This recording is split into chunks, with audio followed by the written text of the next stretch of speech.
Pablo Escobar, the infamous Colombian drug lord, was not only the mastermind behind the Medellin cartel, one of the most powerful drug trafficking organizations in history, but he was also one of the wealthiest men on earth at the peak of his criminal empire. Known as the King of Cocaine, Escobar's wealth, power, and extravagant lifestyle became legendary.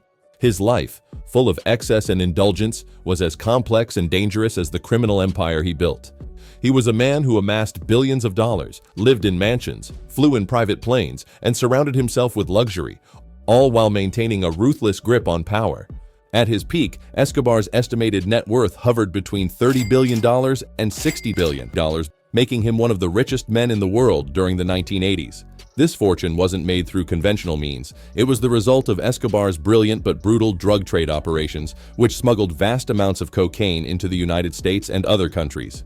Escobar's wealth was so vast that at times he was said to burn cash simply to keep his daughter warm or to hide it from authorities. His pursuit of luxury was not merely about spending, but about creating a persona of invincibility, dominance, and ultimate control. The Hacienda Nápoles, a monument to excess. Among the many symbols of Escobar's wealth, perhaps none is more iconic than his estate known as Hacienda Nápoles. Located in the lush hills of central Colombia, Nápoles was a sprawling compound of luxury and madness. The estate, which covered over 7,000 acres, was more than just a residence. It was a self-contained paradise, a showpiece of Escobar's excesses. The mansion itself was an extravagant display of wealth, with marble floors, gold-plated fixtures, and an army of staff that catered to his every need. The property was also home to a private zoo, which Escobar imported exotic animals into, including hippopotamuses, zebras, and elephants, species that were never native to Colombia. Escobar's obsession with these animals was another mark of his lavish lifestyle, but it also spoke to his desire to create a world of his own. The hippopotamuses, in particular, became notorious after Escobar's death, as they were left to roam free across the surrounding areas, and their descendants have created a wild population that continues to impact the region's ecosystem.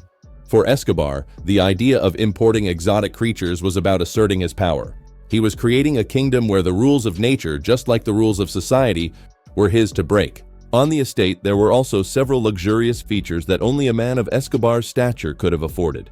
There was a helicopter landing pad, a private runway for his planes, and even a large swimming pool shaped like a map of Colombia. The place was, in essence, a combination of a lavish playground and a fortress, built to reflect both Escobar's personality and his grand ambitions. The private jet and fleet of luxury cars, Pablo Escobar's transportation choices were an extension of his luxurious tastes and sense of power. His private jet, a Boeing 727, was one of the most coveted forms of travel in the world.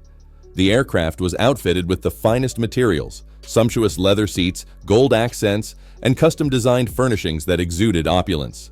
This plane wasn't just a mode of transport, it was another piece of Escobar's kingdom, a personal sky palace that symbolized his success and stature. With it, he could travel freely and with impunity, avoiding the strict controls of commercial airlines. His jet was often used to fly to international destinations, where he could continue to launder his drug money or meet with global associates. When he wasn't in the air, Escobar preferred to travel by land in a fleet of luxurious cars. His garage was filled with high-end vehicles, from BMWs to Mercedes-Benzes, and even more exotic sports cars like Ferraris and Porsches. He often showed off his love for high-performance machines by driving them around his estate or through the streets of Medellin, surrounded by his armed bodyguards. His cars were another way for him to flex his power and wealth, objects that only someone with the financial reach of a global drug lord could afford.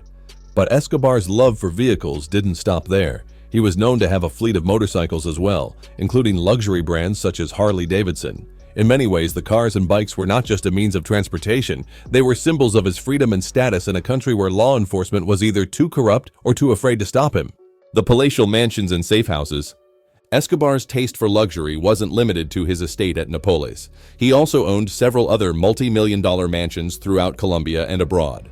These homes were often fortresses, equipped with state-of-the-art security systems and armed guards. His most famous mansion was the Casa de la Hacienda, a sprawling home that featured luxurious living spaces and extensive grounds. In addition to these grand residences, Escobar also owned a series of secret safe houses, which he would retreat to in order to avoid the constant pressure of law enforcement. These homes were often strategically located in remote areas, ensuring that even when he was being hunted by police, he could maintain a luxurious lifestyle away from prying eyes. They were equipped with every imaginable luxury, from jacuzzis and heated pools to expansive libraries and movie theaters. Escobar's obsession with privacy and security was just as strong as his obsession with comfort. Escobar's family and social life. Escobar's lifestyle wasn't just about material wealth, it also included an extravagant social life that reinforced his larger-than-life persona. His family played a central role in his world. Escobar had a wife, Maria Victoria Henao, whom he married in 1976, and two children, Juan Pablo, who later changed his name to Sebastian Marroquin, and Manuela. Though his criminal activities and lavish lifestyle were built on a foundation of violence and fear, Escobar was also known to be a dedicated family man. Escobar's wife, Maria Victoria, often accompanied him on trips, and his children lived in the luxury of their father's empire. However, his family's wealth came at a great cost. In his attempts to protect them, Escobar often surrounded them with bodyguards and moved them between his different properties to keep them hidden from his enemies. In many ways, his lifestyle of excess was also an attempt to ensure that his family could live in safety and comfort, even as Escobar's criminal enterprises became more dangerous and the world around them descended into chaos. Escobar's social gatherings were as extravagant as his personal life. He hosted lavish parties with A-list guests, throwing celebrations that would rival the most exclusive events in the world. He spared no expense on food, entertainment, and decor, making sure that every aspect of his parties reflected his wealth and status. Celebrities, politicians, and other powerful figures were often seen rubbing shoulders with Escobar, turning his gatherings into opulent displays of power where money was no object and the rules of society barely applied. The end of an era. Escobar's reign of luxury and terror came to a violent end in 1993 when he was killed in a firefight with the Colombian National Police. His death marked the end of an era for the Medellin cartel, but the legacy of his wealth, his power, and his extravagant lifestyle remains a powerful symbol of the intersection of crime and excess. Today, the story of Pablo Escobar's luxury lifestyle is a reminder of how the pursuit of wealth and power can lead to destruction. Escobar lived a life that many dream of, but at a devastating cost to the people around him. His story is a testament to how unchecked ambition and greed can transform someone from a humble beginning to one of the most powerful and dangerous men in history, all while surrounded by unimaginable luxury. If you enjoyed this video, make sure to subscribe to this channel for more content. Thank you.